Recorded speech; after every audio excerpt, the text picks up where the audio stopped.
thing, and then we're going to go to the stream. We're live now. We're live now. Good morning, good evening, and good afternoon. Welcome back to Cannon Fodder TV. Yes, I am your regular host, and if you don't know what my name is, then I feel sorry for you. But before I get into the introductions, I've noticed actually this week there were certain comments put in a live chat for the Easy Talk, criticizing me and having a go at Mikel Arteta. And, you know, you've got to remember, you know, we all have the opportunity to have an opinion, as long as we're not literally, you know, inciting racism, violence, or anything like that. And, you know, having an opinion doesn't go back, you know, because of, you know, Mikel Arteta's at Arsenal. Not even back to the Greek times of Aristotle and Socrates. It went even further back to, you remember, what were they called again? The Neanderthals? What do you think of Arsenal? Great. So I'm allowed to have my opinion. If you don't like what I'm saying, there are thousands of other podcasts you can listen to. So I'm allowed to have my opinion. And in actual fact, before I had a break, I was trying to be very, very cool, calm and collected about Mikel Arteta. But like I said last week, I have had enough. But anyway, this over here is Cannon Fodder.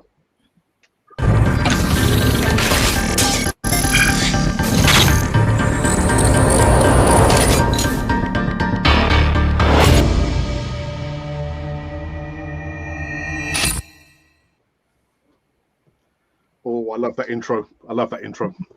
Anyway, let's get into the introductions. So, first and foremost, Martinelli's agent must be very, very happy. Vincey is in the house. Official. Sorry, official.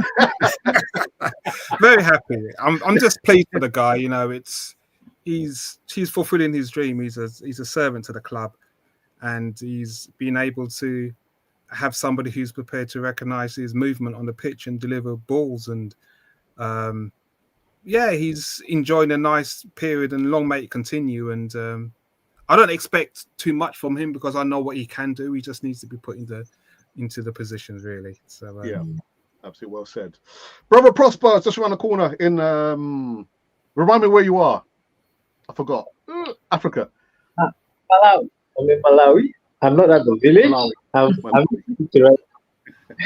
yeah, I'm in Malawi. You can call me Martinelli's loyal supporter from day one. Right. But you don't get paid for that. You don't get paid for that. It's about the player and the club. Well done. Well said. And the First Lady of Cannon Fodder TV in Carol. Hello everyone. Hi. How are you, Carol? How you doing? I'm very good, thank you. Thank you for the very warm welcome to yourself and all the other members. Well, I tell you what, it's an honor to have you, you know, on the Easy Talk, the flagship live show on the channel. But yeah, we're gonna get all the guns blazing on this one, man. I don't know what happened. Was the handbrake on or was it off? Vincey against Man City? Is he overthinking it? What's going on with Mikel Arteta? And then he's claiming that a lot of these company CEOs have been calling him to say, Mikel, wow, what you did against Man City was wonderful. No, it wasn't. Nah. Vincey, what's going on, man? I think Arteta's been Arteta, and I think there's been a lot of I'm going to use a term in society that people can get a bit defensive, but there's been a lot of gaslighting in regards to where Mikel Arteta can be, is, and where the Arsenal football team is. Let's remember, we had 2 days rest ahead of Man City. We last beat them 5-1 at home. They're in a rebuilding stage as much as we are with new players, but we're at home. So on paper, most Arsenal fans will say that we had the better team. So we would expect to see an improved performance, opportunities for Eze to play the 10 role starting at home. And he went with a team sheet that he felt he wanted to, again, this psychological mindset with Man City that we have to be defensive in the game. And there really is there's two players for me that Arsenal have to be wary of with Man City right now: Haaland and Reinders. And if we don't do what we need to do to keep those two quiet, then the game's a defensive game. Doku for me was a huge surprise in how he was able to consistently cause us that much trouble.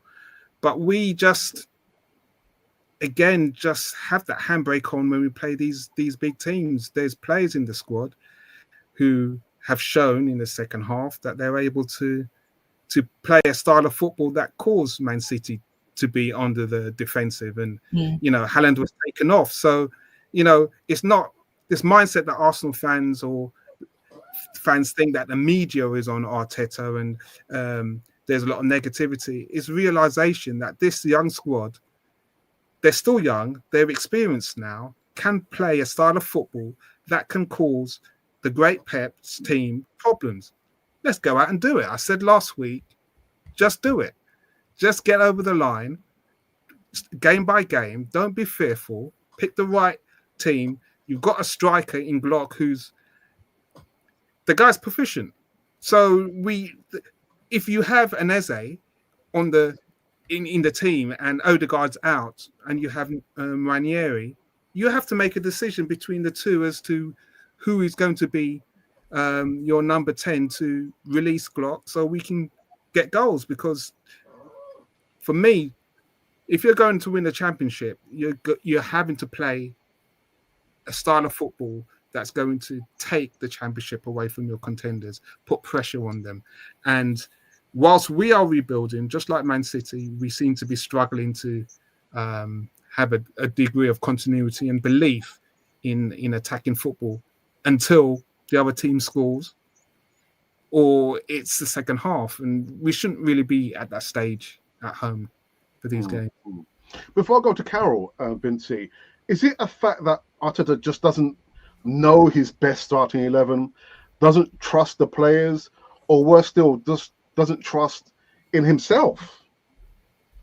I think Arteta knows his best 11. I think Arteta's best 11 and Arsenal's fans' best 11s are two different 11s. And I think I expected him to play Marino. I expected him to play him because he's done it before.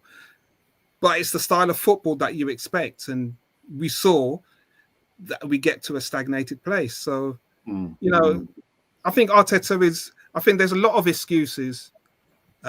We have to understand he's got a style of football and he's going to stick with it. Yeah.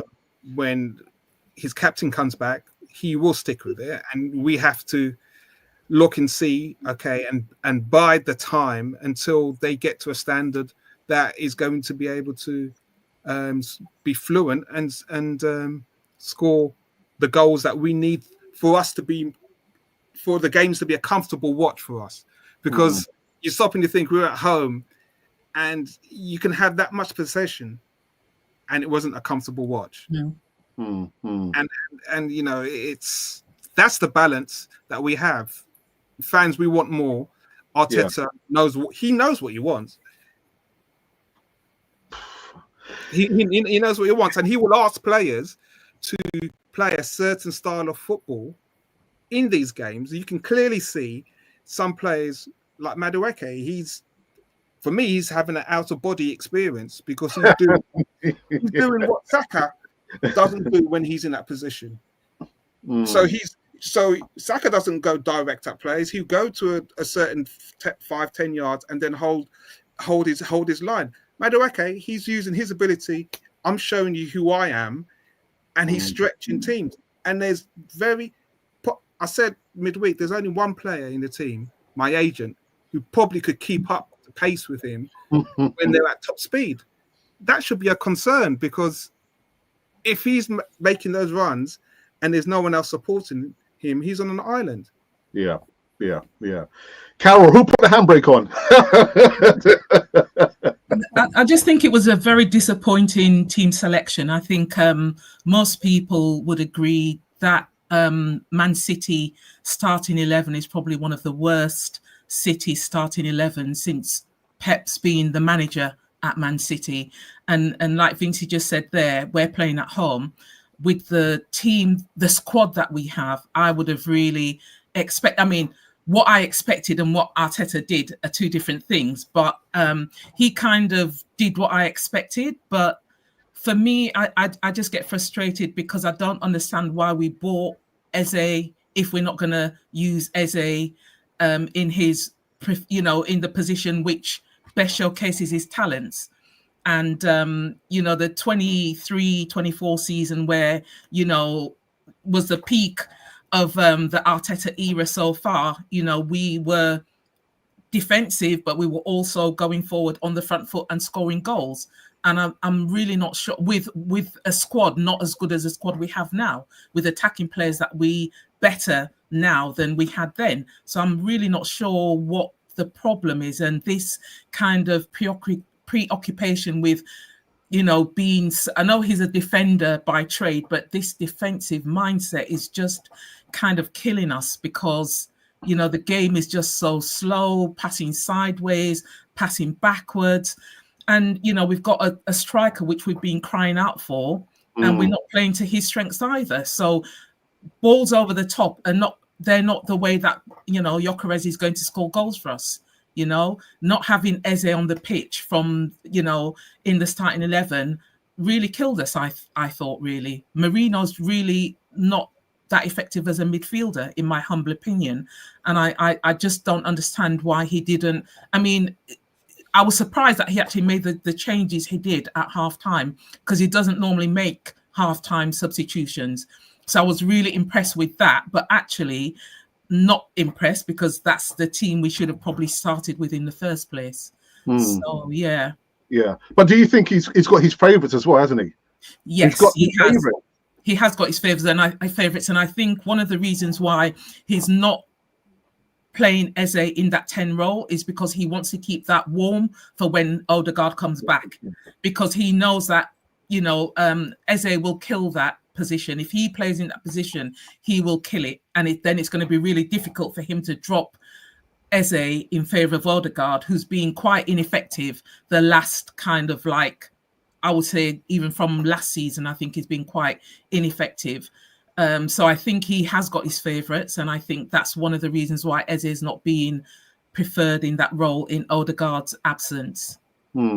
Carol, are you sensing there's a little bit more unrest amongst the Arsenal faithful and a lot of frustration now with Mikel Arteta's tactics, the starting 11, the fact that he seems to be going for the strong teams, top 4 teams, with a lot more caution? Are you sensing there's more unrest there?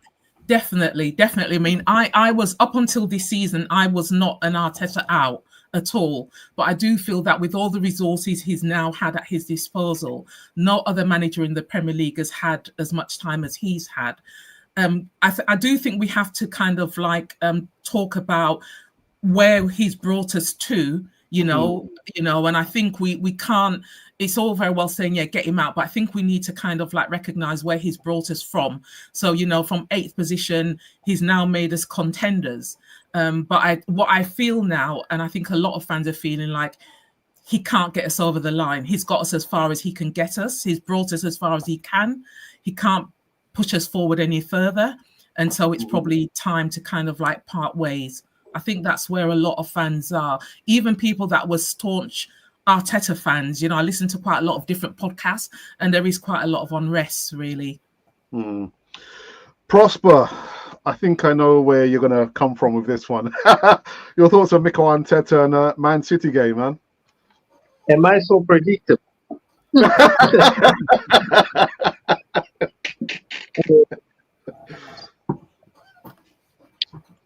I mean, it's sounding goal.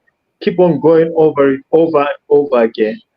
Last week we mentioned about his team selection before the game. Everybody made predictions. I said it's gonna be a 1-0 draw, and it was as such, because I'm looking at the Man City team and I'm looking at Martinelli should have started that game on the left wing. I said it last week. I'm going to say it again. When you have a City team, first 15 minutes as a manager, you have to read the game. and we had City pinned down. We had City pinned down in just 15 minutes. From then, Arteta would have asked the players to keep on applying the pressure. But again, the problem comes in when you don't buy the needed players. You keep buying players that you don't need, and then you run out of excuses. And I can understand the frustration in the Arsenal faithfuls because we needed a defending midfielder. We mentioned that in the podcast last week about us not having a defending midfielder and how it cost us, and it did in the City game. So it's the same mistakes that keep on happening. First, team selection. He picked the wrong players, as Carol said. You put in Merino. Merino, for me, it's just one of those things where he shines in the Spain in a well-oiled Spanish team. So it's easy for him to get any like transfer to any big club. When you play in a big team like Spain, almost everyone is a good player. So you don't really have to do much to shine, But when it comes to the club, you really need to weigh all those variables and say who's the better option for me. Is it Eze or Merino? Then when it comes to again Martinelli and this guy, yeah, when it comes to Martinelli and Trossard, you have to look the game and say, okay, all those chances, the 1v1 that Trossard had and he was outdone for pace. With Martinelli, I'm sure there would have been 2 goals out of those situations. But see, those are the small mistakes that end us up at second position, third position at the end of the season, and everybody will get frustrated. Like you said at the beginning of this podcast, when you call out, as an Arsenal fan, when you call out things for what they are, there are some fans who don't like it. And like 2 seasons ago, I called it out. Arteta cannot win the league because I look at the transfers. I called it out like the second month of the league and said we're not gonna be first or second, and it happened. And everybody was against me and they hated. They're not an Arsenal fan, but we have to look at the facts on the ground. Has his gameplay changed? Has his coaching tactics changed? No. I feel for me, Arteta's problem hasn't been support. He's got all the support, but he lacks in tactical depth. And that comes with time. He was bootstrapped. He was bootstrapped to a big position.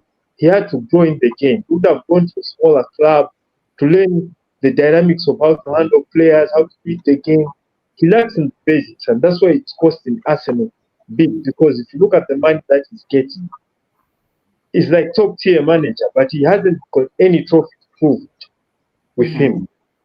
You see? So for me, I understand fans and I understand why we didn't win that City game. It's not because City was the best, as Carol said. That's the weakest City team we've ever played. But it so happened that at home we went flat, and that's it.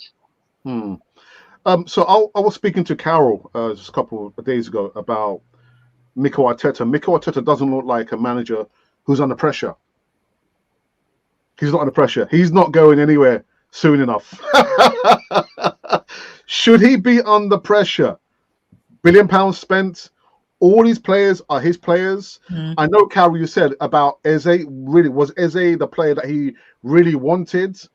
But I don't think so. I think now that we can see how he's unable to kind of integrate Eze and Gyökeres into his existing team, I don't think Gyökeres, he always wanted Sesko. And if the money was right for Sesko, he would have gone for Sesko because, Sesko is an extension of Havertz. It's just another Havertz. So that's what he would have ideally wanted.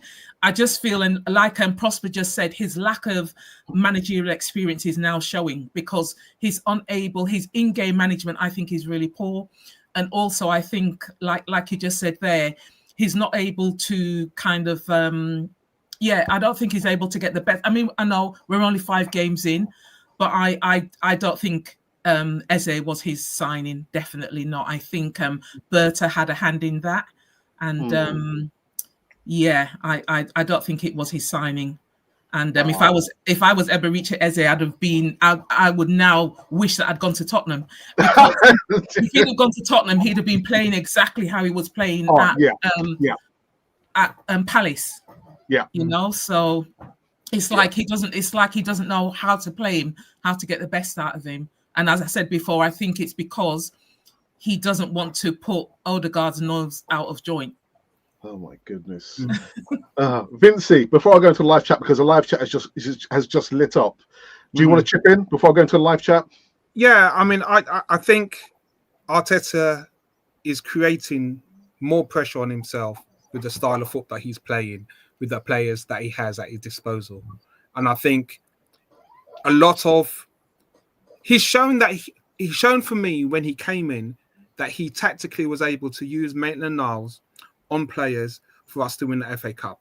And I know it was during the COVID season, but I needed to see and understand what he had, because a lot of the talk about him being a tactician and so forth at Man City, I needed to see that. So he's shown that he can do that. Now he's got the players playing his style of football.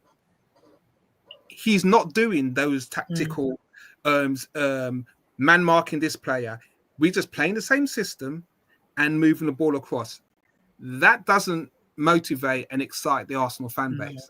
And he's creating the pressure that is now around the media. I'm hearing podcasters now complain about the level of talk and the negativity and toxicity now that people are focusing on every single individual error that he's made. Well, these podcasters have created this halo around Arteta and the style of football that he's transformed Arsenal Football Club, but we haven't got a parade. We haven't got over the line, and our style of football isn't motivating to fans, and we not beating teams that fans expect us to beat. So Arteta's creating this pressure himself. You know, you can't buy an Eze. I said, you buy an Eze, don't leave him on the left. Yeah, I know fans wanted to replace Martinelli. You don't leave Eze on the left. The guy's got the ability to play all over. But fans said, no, Eze's got to bide his time. Well, he doesn't need to bide his time if your captain's not performing in that number 10 position. So what does he do?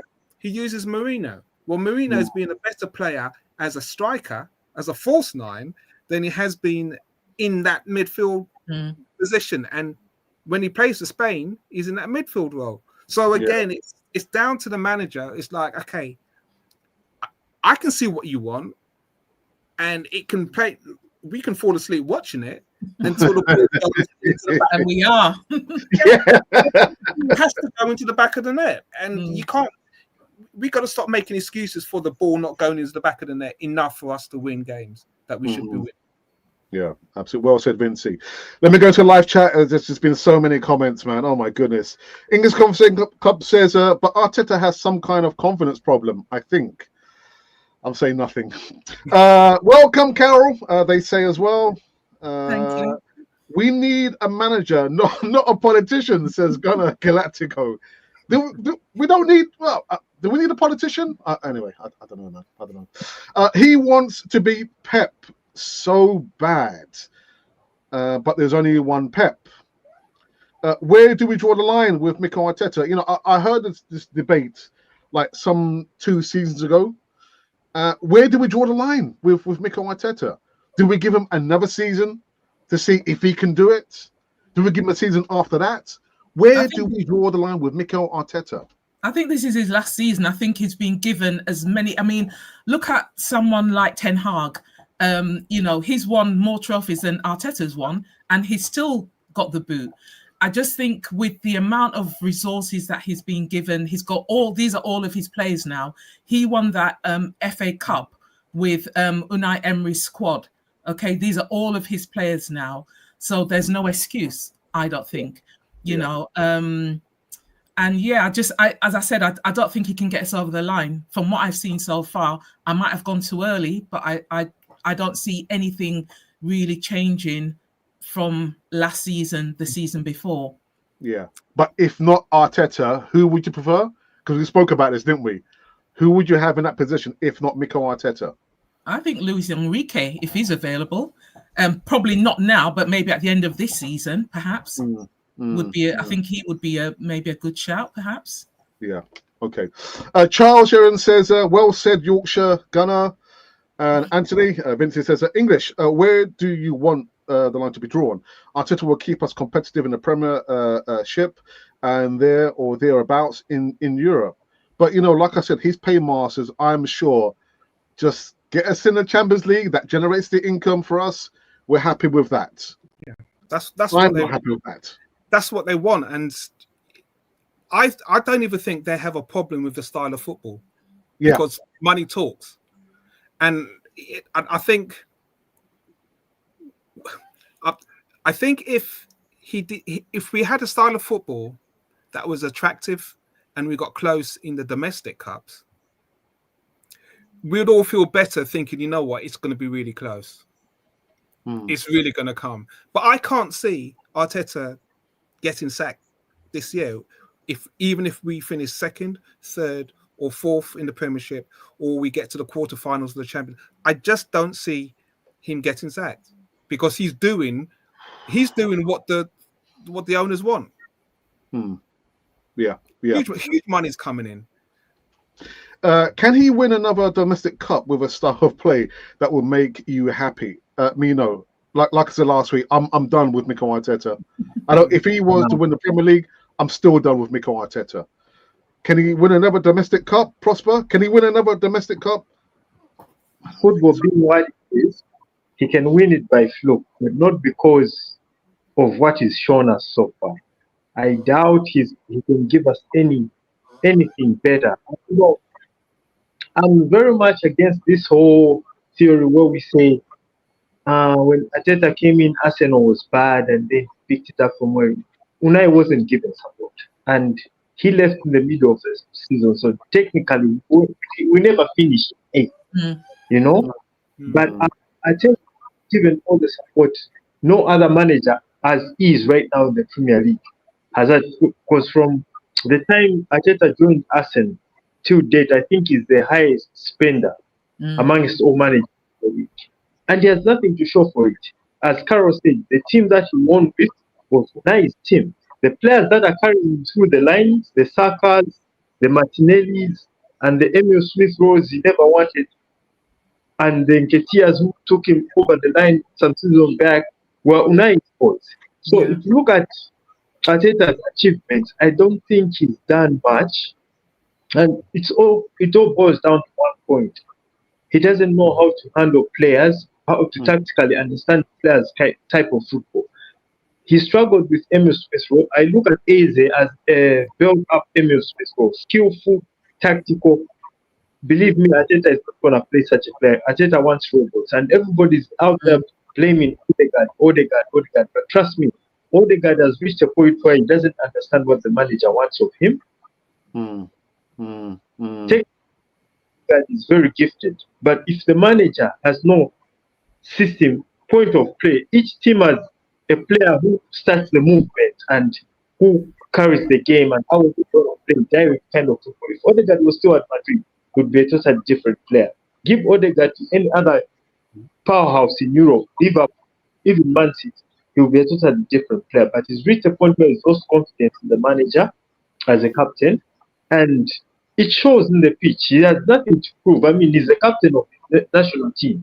And if Haaland, as proud as Haaland is, can bow down to Odegaard, that should tell you something. But because Arteta has his own way of seeing the game, and he was pushed to a big role too early, praised too much for being Pep Guardiola's underling. And I think Pep also pushed his agenda for Arteta to be at Arsenal. Maybe because he didn't want direct competition, who knows? But for me, as you said, who would come next? There are a lot of Italian managers. I think what Arsenal needs is an Italian manager right now. Some discipline team. Some tough tackling football to come in that team. That's what we need. Gunnar Glatko says, we all know he'll still be here next year. Yes, he will. The board will give him time with the new players. We're stuck with this Lego head. I wouldn't go that far.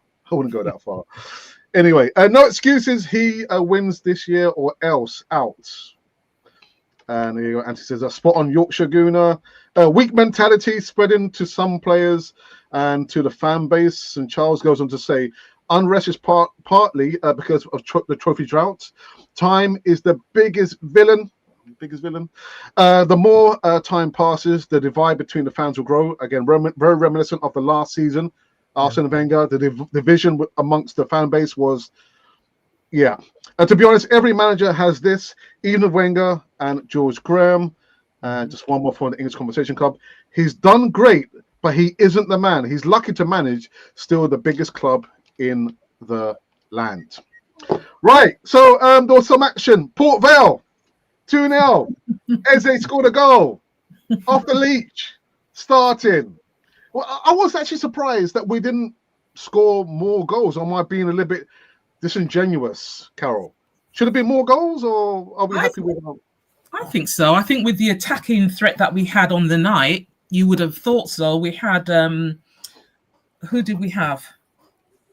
We had Eze. We had who did we have? Sorry, I'm trying to look at my notes. Whoever we had, we had Wanweri, Eze.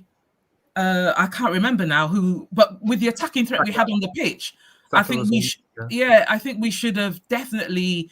I mean, Port Vale are 19th in League One, for God's sakes. I mean, like I'm just saying. I just thought with the squad that the team we put out, we should have really put them to bed. But we really made hard work of it, and we didn't do anything different apart from pass from side to side, pass backwards, and it really was like a very slow performance, very uninspiring, and I think I dropped half asleep like before half time. So it wasn't great, wasn't inspiring at all.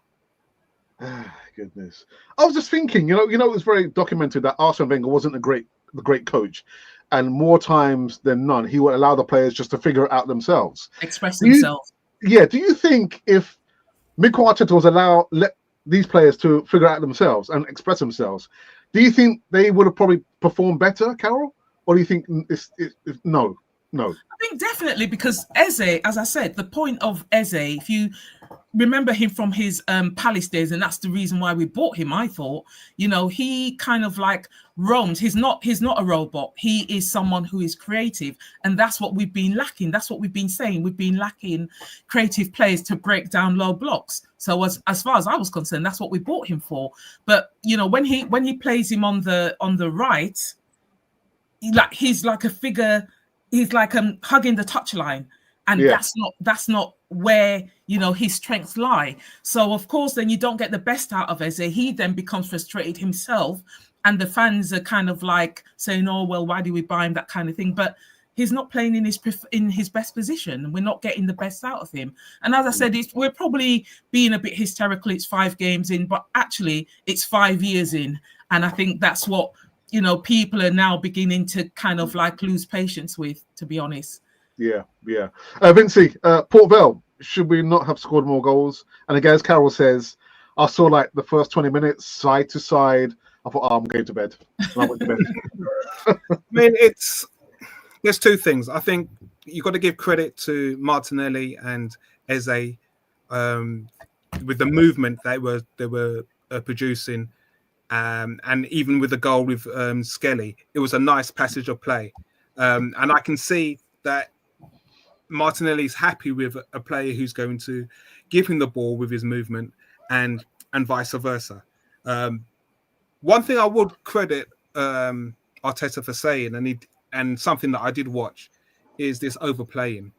Because in that first half, after that first goal they were there to be slaughtered. And we didn't play Eze in situations where he could have, and this is a problem with Arsenal. Not just Martinelli, but it's releasing the ball early, overplaying. Yeah. So there were also times where I saw that the players were quite comfortable to even try little things on the ball. Even Saka, I started to see him trying to dribble a lot more in situations that he probably could have just passed the ball and keep the ball moving and so forth. But at the same time, I saw players reverting back to the system that Arteta was playing and he wants them to play. So it's like there's a mixture of the players wanting to be free to what you were saying, but then being reminded that actually you're on the pitch to play a system. And when you're on the pitch to play a system, you're getting this sideways football. It does drive you crazy because you see the position of Port Vale and you think, yes, we should beat them. And again, we don't have a great history in the League Cup. Yeah. We don't have a great history against Port Vale in regards to scoring loads of goals. But you would think in this day and age, yes, they would rise up to playing Arsenal in the League Cup, and we would rise up to the opportunity to say, you know what, let's put in a performance. We finished strong against City, and we had so much possession. Let's see what we can do. And it was quite laborious, and it was refreshing to see Trossard come in and eventually take the shot that led to the goal, because I thought it would never come. But it was a great finish in the end, and he's just thinking, okay, he did this. I saw Dowman when Dowman came on, and Dowman was playing his natural style of football, which ended up him going into cul-de-sacs. And I was looking and thinking, so what's really going on here? Is it going to be a case where we're going to see Dowman lose a little bit of his natural ability because of the style of play that he's going to be asked to play, because the players have to move around players with that ability, and it's quite evident. You see the struggles that Glock is having up front. You see with Dowman, players don't know what he's going to do. Martinelli, they don't keep up the pace. We've played with Martinelli. You've seen it now with Madueke. So it's like they're caught between being themselves, being free in situations, and actually going back to the system that Arteta wants them to play. Vincey, again, speaking quite extensively with Carol on the phone. Obviously, he does not have anyone to tell him, what you're thinking about, the passage of play, the style of play that you want the players to play is not working, Mikel Arteta. He doesn't have a strong number two, does he? There's no one there to tell him the style of play, or it's not working. There's no one there. Well, he's got Gabriel Heinze, who he played with at PSG, who he's got total confidence in. I would have thought that when Eddie was there, Eddie would have said, okay, what style of football are we playing? Are we going to entertain the fans? Is it going to be effective? And if it's not, how he would handle it. Well, he's now moved on. We don't know to the full extent as to why he moved on. Berta's come in as a technical director, and he's doing great for transfers. But this is the problem at Arsenal, where you will have ex-legends talk about the style of football that Arsenal are playing, not getting over the line. They're being ridiculed by the fan base. And it's like there is nobody who can actually be objective and say, this isn't working. Even Tony Adams talking about the captaincy. Yeah. Look at the backlash that's going. So we unfortunately, it's the culture that we have in society where you can't speak truth in an area and hope for improvement, because you're just going to be shouted down at or ignored. And it's going to, sometimes I go on streams and I'm actually quite silent, because I listen to the narrative and I see what happens on the pitch. It's going to come to a head if it's not mid-season, at the business end of season, where voices are going to be quite loud if we don't get over the line in situations, because we can't be spending the money we're spending, have the talent that we have in the squad, and not get over the line. You can't be saying this is we've spent so much money on players. This is the best squad that we've had. The stadium's packed out. We want to win a Champions League. Everybody wants to win a Champions League, but what's your style of football? Is it consistent? Is it interchangeable when your number 10 is out injured? Because for me, I think we have a hierarchy problem with the number 10, because Ranieri's sitting there, not as a number 10, who doesn't get the confidence to be put in there, and you would have a Mourinho playing there. You got fans were saying that Zubimendi can play the 10.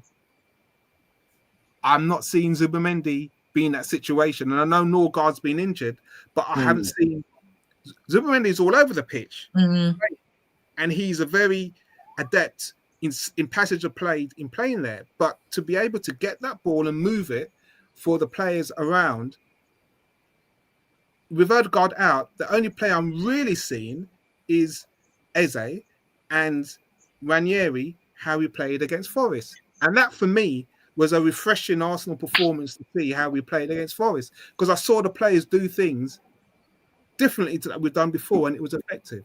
And it was nice to see. Prosper for you, Port Vale. Only 2-0. Only 2 goals.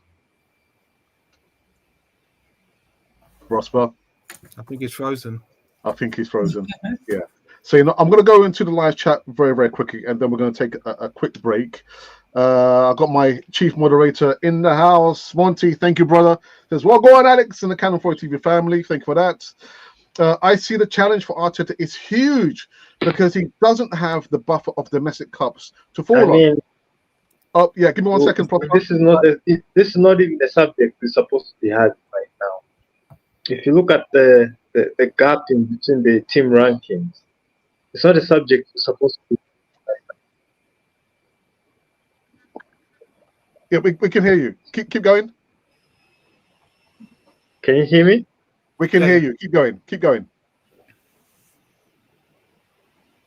I think he's frozen again. I think we've lost him again. No, he's back. No, he's gone. No. Daring me.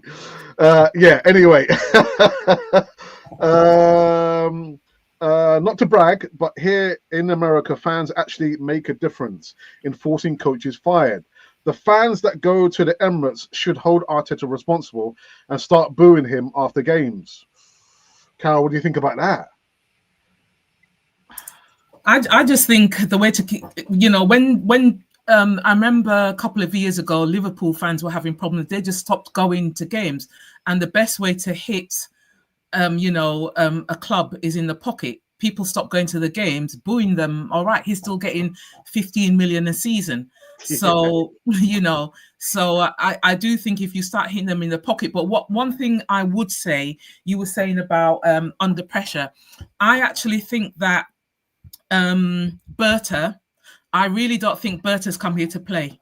And I really think that he's given Arteta all the players he wants. They spent a lot of money. And I do think that KSE, the Cronkies, I think they're going to start kind of looking and saying, well, look, we spent a ton of money. We've given you 6 years. What's going on? And I actually think Arteta's feeling pressure for the first time. I think because fans are turning against him, even pundits, on Sky Sports and stuff, they're kind of like not speaking as favorably about him as they used to. And I actually think that he is under pressure, and I think he's beginning to feel it actually. Wow. Whether that's going to change in his team selections, I don't know. Whether that's going to translate into team selection, I do think that he's under a bit of pressure, and I think he's beginning to feel it. And I actually think that Berta, I think that signing of Saliba, I do not think Saliba signed that contract thinking, oh, it's going to be more of the same. I think he's probably been given some promises that maybe, if this manager doesn't deliver, we will, we're not afraid to change things. That's what I think. Because I don't know why Saliba would sign a 5-year contract otherwise. I mean, don't. That is huge. 5-year contract. Yeah, that's what I'm saying. Wow. Yeah, wow. That's what I'm saying. And he could go anywhere he wants. Yeah. So I just think that there's something probably going on in the background. And I think that, you had Tim Lewis has gone. He was like a Stan Kroenke kind of like appointment and a supporter. And I think Josh is changing things around so that he's more in control of the club. And I actually think that, I do think that that Arteta is going to be under pressure. I do think this season. Okay, Vincey. Yeah, I mean, I think unknown person just put a comment in that I'm going to talk about it. I personally think when I see Saliba signing a new contract, yes, we have the opportunity to win, whether it's this year or next year. Again, he's just got to go out and do it. But I do think it's going to be in Arsenal's financial interest for that contract to be signed, because if he does leave, it could be the first time that Arsenal really makes some huge money out of a transfer. Going back to Yorkshire Gooner's comment about Berta, I do think Berta is serious. I think it's very serious. We needed somebody in that position to be serious about the transfers. I do think it might take a while for the guys at the top to make that decision and pull the plug. But I do believe that, and I'm not an Arteta fan, but I do believe that he has the opportunity and the capabilities to make those right decisions that will please fans. And I think he might actually be forced into that, like previous seasons, due to injury. Okay. He doesn't have any option to play those plays in that position. Prosper, you're back. You're muted. You're mute. There you go. Yeah. Go on, brother. Tell us your thoughts. Well, number one, what are we talking about? I went off for a bit. Okay, the Port Vale. Port Vale, as I said, it's a no-brainer. That was supposed to be a straight win. First 20 minutes, game is done. We go to sleep. We're happy people and all that. But when we start struggling in small teams like that, the confidence, like the effect it has on confidence on the players, on the manager and the fans is very huge. And if you look at the opponents are watching us and they're saying, okay, they're struggling with that small team. So they are weak. So every team that comes at the Emirates, the performance we showed against City plus the Port Vale, every team that comes is going to be like, we can get something out of this game. And that's not what you want. You want to be going into a game with that threat, cold feet. Everyone who's played soccer before, there's times when you go on the pitch, you have cold feet. Not because you haven't warmed up or anything, but you're just afraid. You can't make a proper pass the first 10 minutes because you're afraid of making a mistake. And teams don't come to the Emirates anymore with those cold feet. They come as if it's home, They're going to outplay us, they're going to bully us, and they go out with a point or three.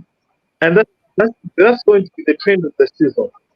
And coming to the point where we're talking about Arteta changing, I don't see that happening because I think he's played all the cards in his book for the past 5 years. All the tactics he had, he spent them, and now he doesn't know what to do. He looks like a lost manager who doesn't know what should I do next. Because I've tried everything in my cards and it's not working. If you look at the trophies we got when he just came in, that was a totally different Arsenal. I was like, if we're going to play football like this, it was purpose-built football. Counter-attack, go and score a goal. Nothing, no direct football. No sideways, no overpassing, no overplaying. And that's how we won those cups. Usually possession we were behind, but control the game because when we scored, we could really be disciplined enough not to expose ourselves. And it worked, and I could have the confidence. And the first 2 years, I gave Arteta my thumbs up. But after those 2 years, I was just like, okay, this is becoming something else. But again, as well saying, there hasn't been much pressure. Now I hear the owners have put a bit of pressure they've given him and have made some, which I believe is just a verbal thing for them to look like they're doing something. But eventually, the fans will rise, and especially if you get put it out of, say, the Champions League early or any major trophy early, the fans will rise and there won't be a way out for Arteta. It will be a bad situation because if you look at the way everybody has been so calm at Arsenal, there's so much money that has been spent on a very high salary himself, and then he has nothing to show for it.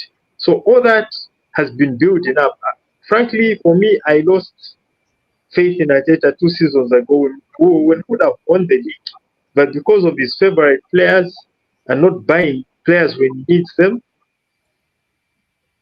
Oh, cutting mid-road. Well, anyway, if you're just tuning in, you're watching the Easy Talk. I've got Carol on actually the first appearance on Canon 4 TV, the Easy Talk, and I've got Martin as agent, official agent in Vinci. But we're going to take a short break, go and get something to drink, get some popcorn, and we're going to be back just after this short video. Have a look at this. So, good morning, good evening, and good afternoon. Welcome back to the Easy Talk. The first Easy Talk in a month and a half, man. A month and a half. That's a marriage for most people, man. A month and a half. That's a long time, man. But I don't know, man. It's good. It's good to be back. Good to be back with my brothers. And we're going to be talking about that game, man. It was like a cakewalk, man, against Chelsea. What happened? Chelsea never turned up. We were just playing against. I don't know who we were playing against, man. We might be talking about the Bayern Munich game, I think, but definitely we're going to be talking about the North London derby. We're going to play it against those guys just down the road. But let's get into the introductions. Brother Prosper, what's happening, brother? And he disappears. No,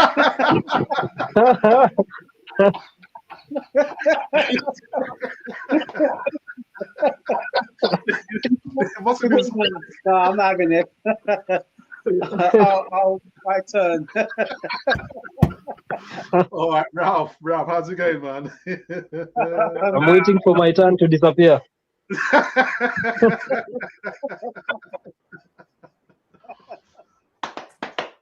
Good morning, good evening, and good afternoon. Welcome back to the Easy Talk.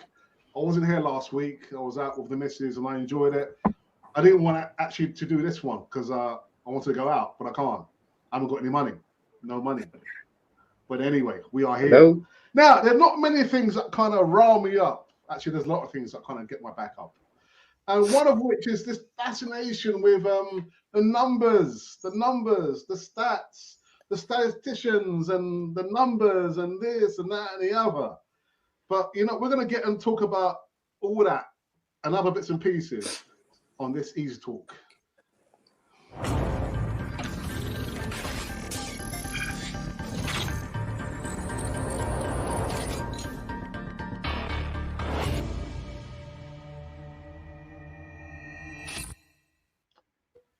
Yes, welcome back indeed on this Easy Talk Friday evening.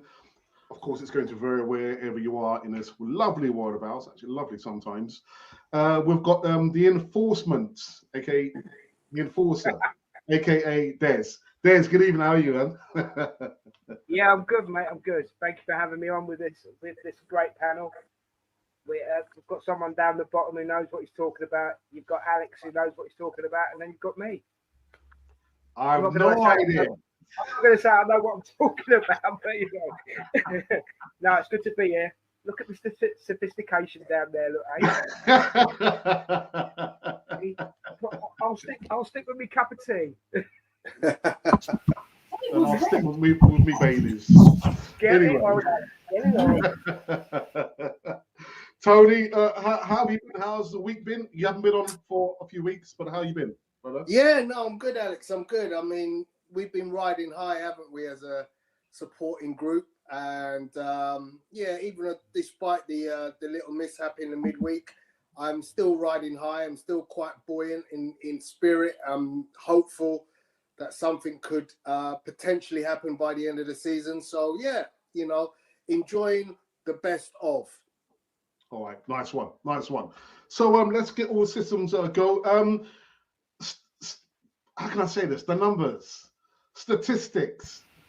Here's a quick quiz for you gentlemen. What does XG mean? Has anyone got any ideas? Any XG? What does that mean? Anyone? Expected goals. It means expected goals. That's exactly what I was going to say. Well done. Well done. What about XA? Expected assists. Somebody's done their homework. Homework, yeah.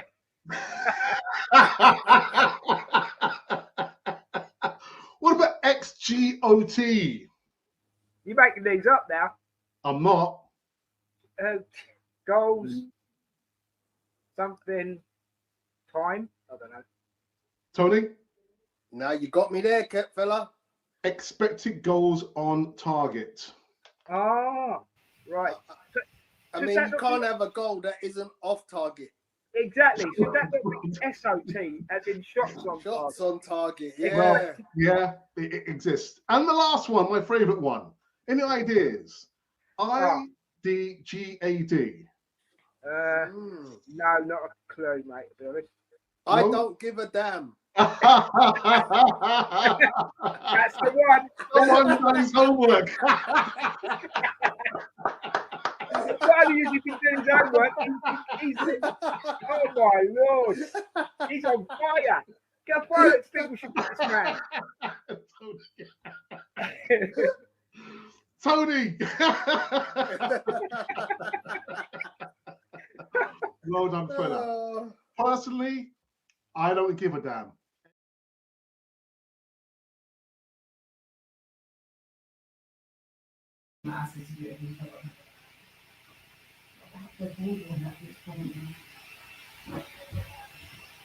What you say?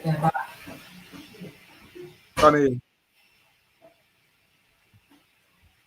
You're on mute, Alex. Oh yeah. Sorry about that. Yeah.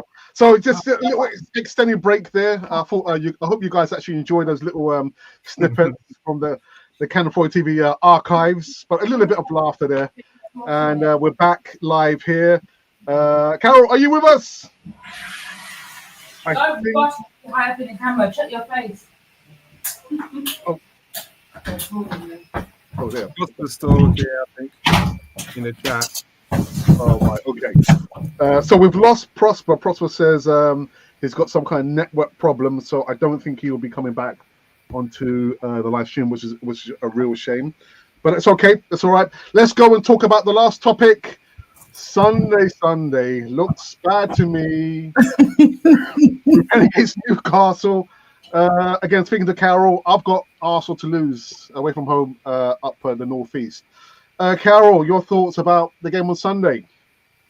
I'm not confident, to be honest. I think we've lost the last 4 of 3. I think away to Newcastle, something like that. Yeah. And because we don't know what team he's going to put, forward, I'm not confident at all.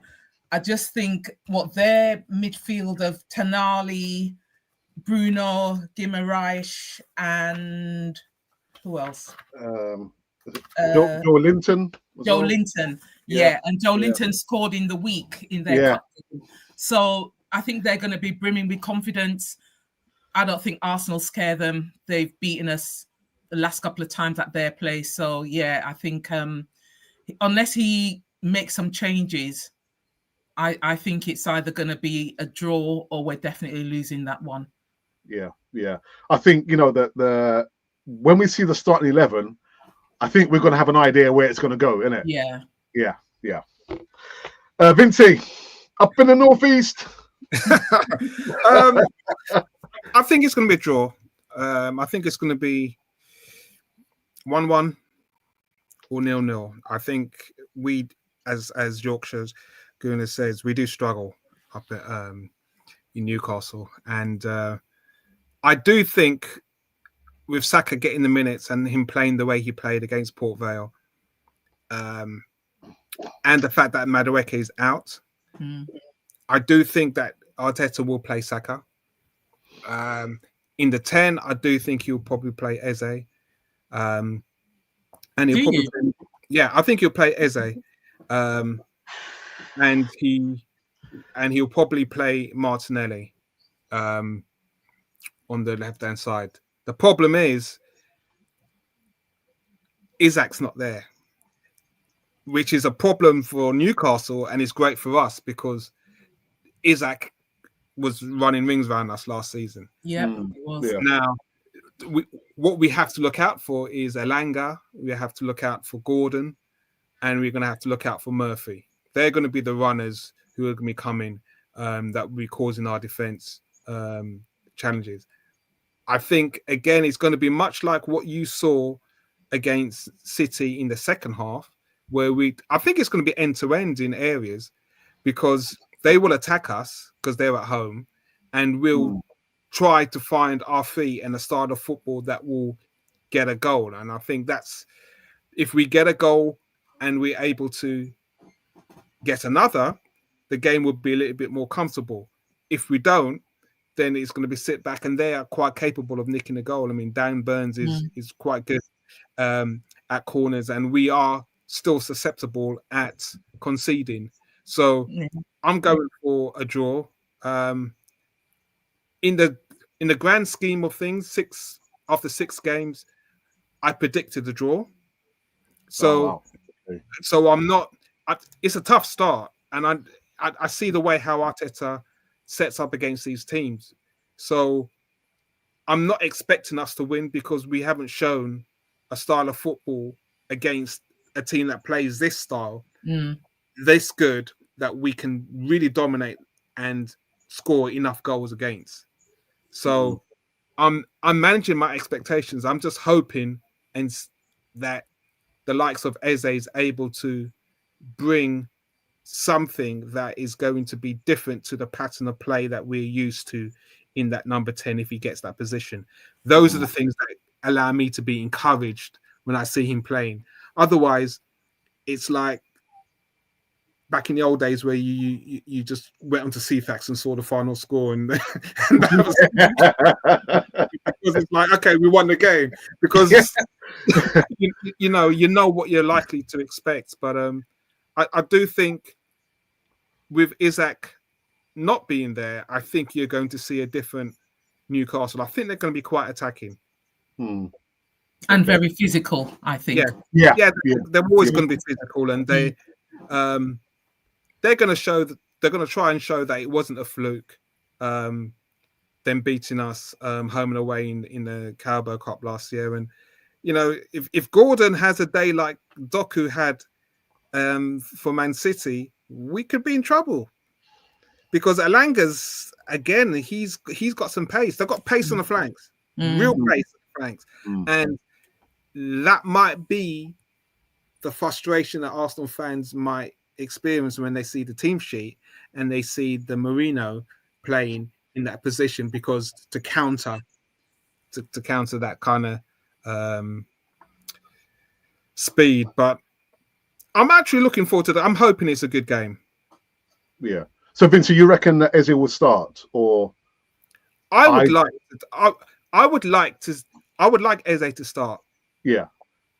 Arteta being Arteta, being the fear factor, he won't. He will probably go with Mourinho again. Yeah. Prosper, you've muted yourself again. I was waiting for Vin finish saying what I think. For me, if Martinelli and Eze are starting, we might win the game, not because of the tactical prowess of the manager, but because of individual brilliance. We might win it a nail-biting 1-0 or 2-1. A draw, most likely. But I don't see us. I don't see Newcastle. I don't think they have filled that Isak position well, so that might play to our advantage. That might give us a draw. But in terms of it will be a nail-biting draw, or we might win it if we do one of those corners where we make it difficult for the goalkeeper, not from open play. Some individual brilliance thing might win us the game, not tactical prowess of the manager. But I'm hoping we play better, because we need to perform in such games. If we don't perform in big games like this, then we keep ourselves in that position where we go like every game that comes after is cold feet, and that's not a good thing. It's early in the season. Vinci. Eze will start on the left if Mourinho plays the 10. If not, as I say, the ace up his sleeve is bringing the likes of Trossard and Martinelli second half to try and nick a point in that. But I've got to put my aspirations for where players play in the back seat, because I know, it's for me to enjoy the game. I've got to almost ignore the team sheet and just wait for the whistle to be blown and say, okay, let's see what you're going to do, because it becomes frustrating and demoralizing when you see a talent that can make a huge difference. And that's sometimes I'm trying to manage my fan experience until I see these changes. Okay, all right. Let me go. This again. There's just been so many comments in the live chat. Let me try and pick and choose. Right, this gentleman here, Rory Niman, says Tony Adams' opinion was garbage. Well, let me know why. Why do you think his opinion was garbage? I'd be interested to know. And again, I mean, silly rage baiters. I'm not gonna waste my time on that. What else was there? I saw something else. All right. Unknown person says football is the only sport in the world where you can win nothing and the fans will blindly support you. Doesn't happen in the NBA, NFL, or Formula One. The sport across the board has no standards. Right, I don't follow F1 or anything like that. It's an interesting point that he's made. Football's a global sport, and the way how fans can be so blindly passionate towards a club and a manager is, and they don't win anything, is unparalleled. They are very cutthroat in a lot of the other top sports, and it's something where, especially in the UK, it's we're playing catch up. I mean, in Spain, they half time they're waving the white flag. If seriously, and everyone's waving the white flag. So we boo, and people find that not distasteful. But they, other countries and clubs have a different style, and they let their managers know and their owners know they are not happy, and they have to make a change. Well, look at Ten Hag. He lasted 3 games at Leverkusen. And they didn't like what they was. They didn't like what they saw, and they just got rid of him. So that's why I say I think Arteta's really had a very long, a lot of chances. He's now had the resources. He's now got the personnel. There aren't any excuses, and I think that's why his days are numbered, in my humble opinion. So I think. Right Road says, I was expecting better from Arsenal in the Carabao Cup, but just because it's a lower league team doesn't mean it's a guaranteed easy game. Liverpool, Chelsea and Man City won by 1 or 2 goals as well. But I'm thinking leading into the game, going against Newcastle away from home, you want to lay some kind of groundwork and give the players that lift. 2-0 for me just doesn't do it. It doesn't cut it. But what do I know? Just a few more. What else we have here? All right, NASA, good evening. Says, brick by brick, Mikel built the squad and you're calling him out. LOL. Yeah, and what has he won apart from the FA Cup? You know what? We have come to an end on this easy talk. Kind of fired up. I was fired up, Carol. I was fired up, man. Anyway, I'm just getting too old for this. Man. Prosper, thank you so very much for coming on. I think it's 3 easy talks on the bounce now. And each time you are there for the calling, man. I really do appreciate that, Prosper. It's a pleasure. It's always a pleasure. Thank you. Vinci, make sure you get your commission from your client. Martinelli, I'm storing it up, man. I'm just looking forward to a goal this weekend. If not, then there'll be words.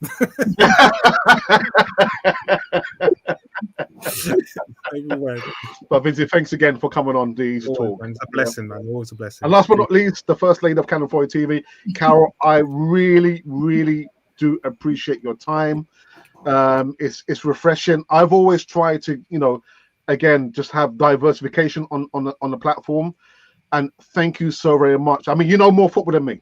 Oh, I wouldn't go that far, but no, I won't go that far. Thank you so much for the very warm welcome, and I really have enjoyed it. Thank you. Brilliant. Well, I tell you what, you've lit up the live chat there. I mean, some people are saying, you know what? Yeah, Yoshiguna, well done. You're welcome. She knows what she's talking about. Yeah, Carol knows a lot more than me, man. Anyway, I've enjoyed the dialogue, and I'm listening, and it's great. I think really, when all said and done, I actually would want to be proved wrong. So if Arteta can get it right, honestly, I'd be so happy. And I think most fans would feel the same. It's not Arteta FC, it's Arsenal FC, and we want the club to do well. And I think at the end of the day, whether you're for Arteta or against Arteta, we all want the club to do well. And I think, really as a fan base, we just want to see good football and want to see our team doing well. And at the end of the day, that's what we pay our money for, right? Well said, Carol. Well said. Absolutely well said on that. And look, Colin Young says, yeah, let's go, Carol. Awesome work, lady. What a note to finish on. So we're taking a break. I'll be back on the Easy Talk in the next 2 weeks. But something tells me I will be doing an instant post-game reaction for the Newcastle game. For my sins. My goodness. Anyway, I'll give the last comment to my chief moderator in the live chat, Monty. Monty, brother, thank you so very much. Big up Alex and the guests, and most importantly, thank you to you, Gooners, because without you, there could never, ever be a Canon Fodder TV. In actual fact, this has been Canon Fodder, the channel for Arsenal fans all over this world. Take it, guys. See you later. Bye-bye. Up the Gunners!